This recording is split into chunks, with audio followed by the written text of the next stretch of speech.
देशासाठी समाजातील तरुण पिढी हीच खरी संपत्ती आहे, असे मत विभागीय आयुक्त प्रभाकर देशमुख यांनी व्यक्त केलं।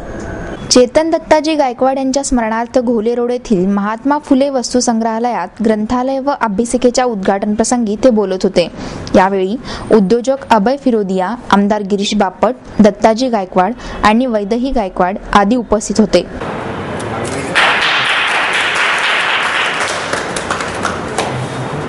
देशमुख म्हणाले, देशासाठी समाजातील तरुण पिढी हीच खरी संपत्ती आहे। यामध्ये आपण जेवढी गुंतवणूक करू तेवढी देशाची प्रगती वेगाने होईल आणि शेवटी हीच गुंतवणूक समाजाला पुढे घेऊन जाईल। मुलांसाठी एक चांगली अभ्यासिका या ठिकाणी सुरू केली आहे। मी मनापासून त्यांना धन्यवाद देतो की अशा प्रकारची सुविधा पुण्यामध्ये शिकणाऱ्या आणि वेगवेगळ्या क्षेत्रामध्ये पुढे जाऊन इच्छिणाऱ्या या मुलांसाठी एक चांगली सुविधा महात्मा फुले संग्रहालयामध्ये उभा राहिलेली आहे। ज्येष्ठ उद्योगपती अरुण फिरोदिया म्हणाले, महापुरुषांनी आपल्या समाजामध्ये खऱ्या अर्थाने चैतन्य निर्माण केले, त्यामागे अध्यात्माचाही मोठा वाटा आहे।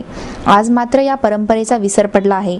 काही नेत्यांनी प्रत्येक गोष्ट सरकारने करावी असा आग्रह धरला, त्यामुळे देशातील स्फुरण कमी झाले आहे। मला असं वाटतं की आपल्या देशातील जी सत्प्रवृत्ती आहे, जी माणसं समाजाकडे आपण समाजाला काही देऊ लागतो असा विचार करून जी लोक काम करतात, त्याच्यामुळे ही सत्प्रवृत्ती बळावते आणि ह्या सगळ्या गोष्टी ॲट ए टाइम व्हायला पाहिजेत। प्रास्ताविकात बापट म्हणाले, पैसा असला तरी त्यामागची मनोवृत्ती माणसाला मोठे करते। अशा शब्दात त्यांनी दत्ताजी गायकवाड यांची स्तुती केली। या अभ्यासिकेतून चांगल्या कामाचा सन्मान झाला पाहिजे, यासाठी हा उपक्रम घेतल्याचे त्यांनी सांगितले।